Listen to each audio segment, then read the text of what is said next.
I am making this video because sometimes when I am contacted by some of you, ask me a lot of questions in order to understand if they are ready to make the right choice going to a car design school, university, college, or whatever, whether it's for a bachelor or for a master.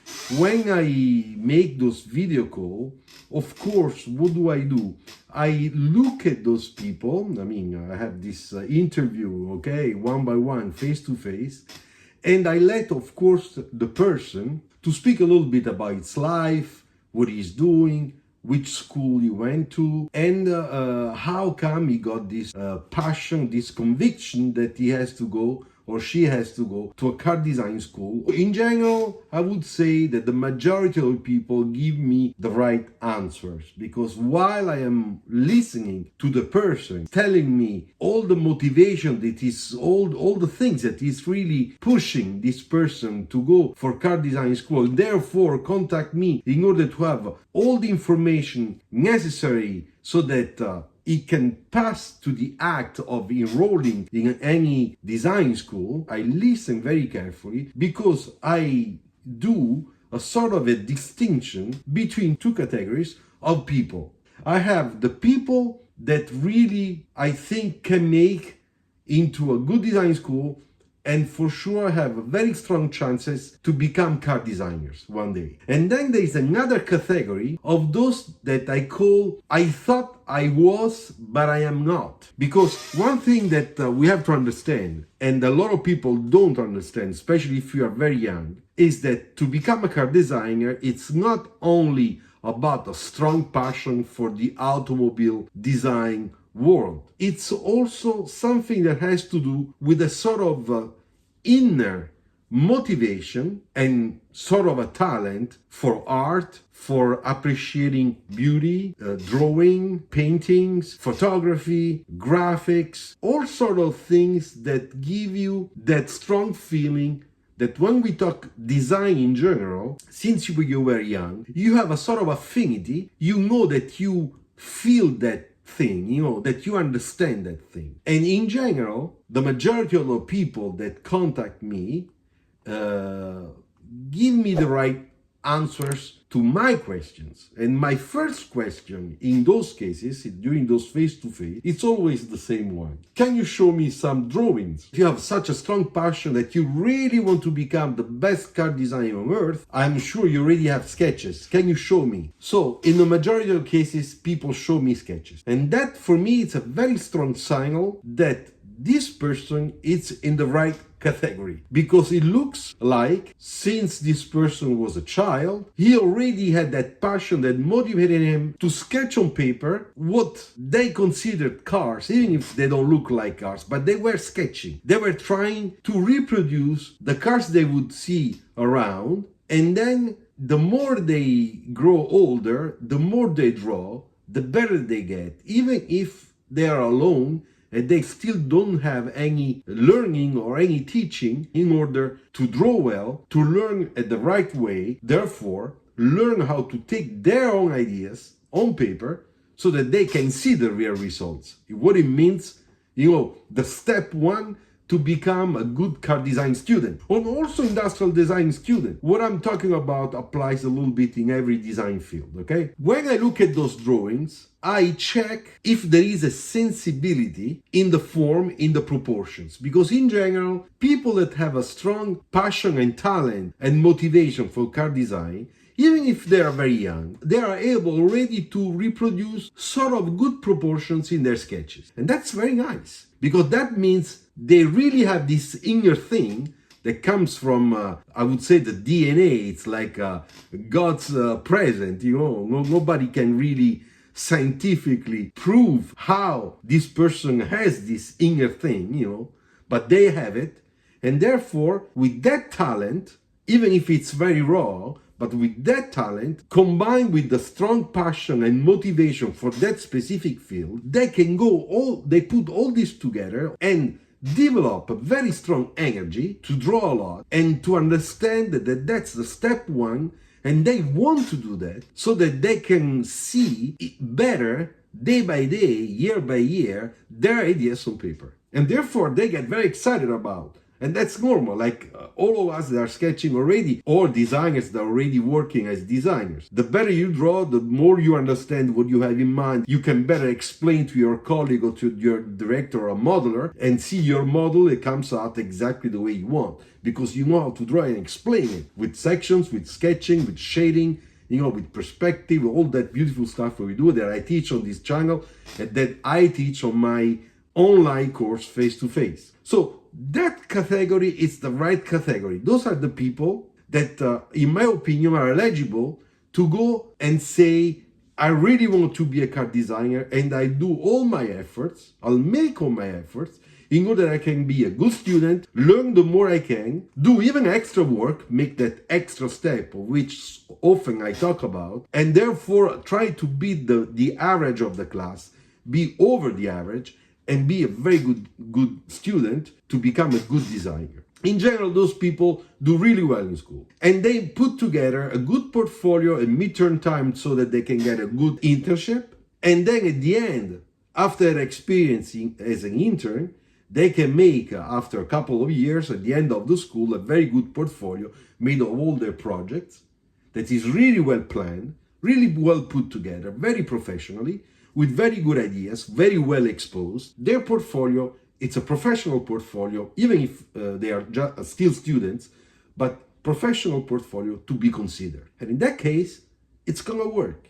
And if they don't work for a super big name in car design or super company, they will always find a job as designers in the car design industry. Maybe other companies, maybe smaller, satellite companies, services companies, where they need designers, but they will make it. And if they don't find any of these and they decided they want to be, freelancers and start their own business, they will be able to do it. Now, let's come to the other category that scares me a lot. And that's why when I talk to them, to those guys and girls, I try to make really them understand really with samples how hard it could be for them. Because in general, when I ask to these other people, can you show me some sketches? And they say, no, I never sketched a car. We have been talking for 30 minutes. You told me you have such a strong passion for cars. Cars is all your life. And you never try to sketch a car. Say, do you draw? Do you draw, I don't know, landscape, the face of your girlfriend, or your parents, or your brother?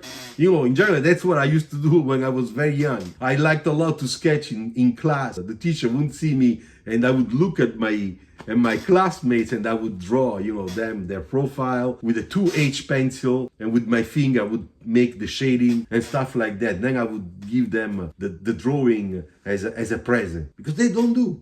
See, but you don't paint? You don't have passion for art? Yeah, sometimes I went to some museum, but I like Porsche, I like Ferraris. That sound, drive those cars, it's fantastic. Yeah, I say, okay, I understand. But it's not that maybe you are more interested in the mechanic. Yeah, I'm also interested in mechanics. In fact, I like, I don't know, just to say, the Ferraris, because their engine is capable with this much of horsepower to do this, and the acceleration. Yeah, but car design is not very much into that. Car design is something different. So I explain to those people that I recognize your passion, but I do not recognize your inner talent that really motivates you in choosing car design as your job. Because the car design is so specific. We always say this, I always say this. It's so particular, it's such a niche, with such a high standard of talent request, of professionality, dedication. I say very often, it's like a mission, for those like me that are being motivated since they were very young, that you don't really fit into that. And they say, no, but I can learn quickly. I say, okay, but if you want to learn quickly, you need at least 3-4 months with me before you can put together an entry portfolio. Because today's design schools require an entry portfolio that is made at least of 4 projects. Because they want to see which is your understanding of making a project, even if you are not yet a real car design student. Because there is such high competition out there that car design schools, especially the very good ones, they want to make an analysis in understanding if you are honestly motivated and you have a talent shown through your sketches, through your artwork, on which they can count on to take you in the school and work with you so that you can really work well, improve a lot, and then become a very good student with a very good portfolio. So if they don't see that, how do you think they're gonna get you? There will be some other schools that they don't care too much. They are looking for your money, and they will take you. But what's gonna happen with you after? But that's another thing you have to consider. What's going to happen to you once you get out of school and you don't get a job because your average quality, it's average or below average. They say, okay, then I'll take a course with you. And in most of the cases, I refuse. I don't want to, because I like to take people that work with me that are really motivated, that they really have a sort of a talent, and that I can help them to, to move the first steps so that they can sketch in perspective. They can learn how to use markers, how to use eventually chalk if they ask for, how they can improve their Photoshop. With those people, I enjoy a lot to work with, because I know we talk the same language. They are learning, but they catch up fast, and I can see their improvement fast. And that's very rewarding for them, but also for me as an online teacher. But with this other category, it's very complicated. So a couple of times I did it. I said, you insist? Okay, we will do it. And after 4 months, it was the guy, because I had two guys like this, the online student, that told me, you know what, maybe you're right. This is not really for me. Because I was very demanding, it's normal. Those people had hard time in understanding how to put a very simple perspective with their drawings, because they did not have the understanding. They were not able to put all their body, starting from their brain, inside the typical profile of a young car design student that really wants to become a car designer and has a raw talent to develop. I'm making this video because I feel sorry sometimes, because they contact me, we talk for an hour, and then the end of our interview, they are, of course, a little bit sad or confused. And they say, yeah, but now what do I do? What do I do? A lot of people, for example, come from architecture, because they already did architecture. They already have an architecture degree, bachelor. And they say, now that I am an architect, I want to become a car designer, therefore I want to make a master. And the story is the same.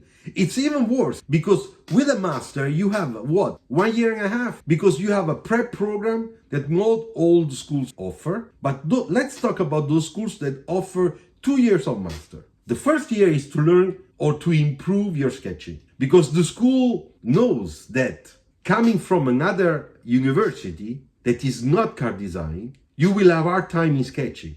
Maybe you did some work at home, so they say, okay, you stay with us one year, you pay, of course, because school is private. And during this first year with us, even if it's a prep program for master, you exercise sketching on project, and we have a couple of teachers will follow you so that they can give you a hand to improve. In most of the cases, people don't improve that much. In some cases, some schools do not let them go to the real master year. So they invested money and they don't do anything with it, because they don't have the preparation, not even by themselves, to say, I'm going to try anyway, I'm going to go and get into the market. The market will refuse you, will reject you simply because of the standard quality request. And if you don't meet the minimum standard quality request, not even small company will hire you, because it's too much of a risk. Those people that come from architecture, or many from mechanical engineering, of course they chose the hardest path to become car designers through school. Many of those, in my opinion, don't have really the talent to transform their engineering talent into a car designer talent, because the car design talent is very, as I said at the beginning of this video, it's very specific. So for this reason, trying to open up their eyes and convince them that probably the best way for them is probably for those that come from industrial design or architecture to try to work into industrial design. And therefore, yes, to take a bachelor in industrial design or a master in industrial design, in that case, is wiser. For those that do engineering, most of those people, end up becoming alias modelers. And they go and work in car design to make a model, virtual models for designers. And this is another thing you have to think about, because you enter in a school with the big hope to be a car designer, and then you get out, and probably the only option for you is in modeling, whether it's alias modeling or clay modeling. Then in that case, it would have been much better to take the course of modeling from the beginning, modeler student, and get out from the school ultra specialized in that field, which is very important. I know that in India, in Italy, there are excellent schools for modeling. I know that when I talk to them about this, it might bless them, it put myself in their shoes. And of course, it's not that very nice, but I prefer, believe me, I prefer to tell them the truth. I made this video because maybe you are watching this video, you say, oh, I look more like in this group of people or not. Now, I don't want to discourage you. I just want you to understand the difference between a passion. I have a passion for watches. I'm not an expert in watches. I don't even know how to draw watches. I don't have the talent and the passion to go and learn how to draw watches, even though I love watches. I want you to understand this difference. I have passion, strong passion. I am strongly motivated, and I know that I draw since I was 7, 8, 10 years old. I used to draw cars, and I'm getting a little bit better by myself. I am 17, 18 years old, and I'm not gonna go to engineering or architecture. I am looking at 18 years old or 19 to go into a bachelor program of transportation design school, because that's what I want to be. That's the job that I want to have. Now, said that, I open a small parenthesis, because everybody I know are thinking the same thing. Yeah, but Luciano, yes, it is true. It can be that somebody that had the right talent went to the wrong university. Finally, after university or the first year of work, he can make it. But this person, it's somebody that was sketching really well since he was a kid, that was very interested in art, that draws really well freehand since he was a kid, that probably has somebody in the family that is an artist, and for a reason or for another, he was a great talent that was sent to the wrong school. Or maybe because the family did not have the opportunity at that time to pay for him a private school in that field. Or because the parents did not know anything about car design and said, what do you want to do with this artistic thing? You have to go to engineering or to architecture, because those are solid jobs. But that's a real talent that kept on working on his own, and once off that path, he decided that it was its own time to decide and get into the game, because he or she honestly believed that they have that talent, that inner thing, you know, and the passion and motivation never abandoned them, was always there. And so they say, okay, much better later than never. And we do have few cases to the car design world of those people that come from a different background that is not connected to design. They are really extremely good talents. So that is possible. But the question I ask you is, how many there are out there? Not really many. So because I try to be always very realistic, I think that those talents that make it from different type of backgrounds are rare. And if you think that you belong to this rare category, I encourage you to do it, no matter what, against all odds. But if you're shaky and you don't know and you never sketched, then in that case, before you spend money, you invest your money probably in the wrong way, it's probably better to take that money and put it into something else in which you already have a bachelor and therefore a knowledge, and car design will be a passion. You can always draw your own, try to improve, be very realistic, and then take your decision whether you continue with this dream of becoming a car designer or you abandon because you realize it would be black tunnel without any exit. Okay, I said it all. Thank you very much. If you like this video, put your like, okay? Don't forget, if you are new, you can subscribe to this channel. That will do a lot to my channel and to me in premise. You can always contact me and I will be very happy to talk to you. If you have a portfolio for checking or to improve, I give this service. Contact me. And the same thing if you need some online courses to refresh your sketching or to learn the basics of CAD drawings, I'll be very happy to help you. Okay? Thank you very much. Bye bye. Ciao.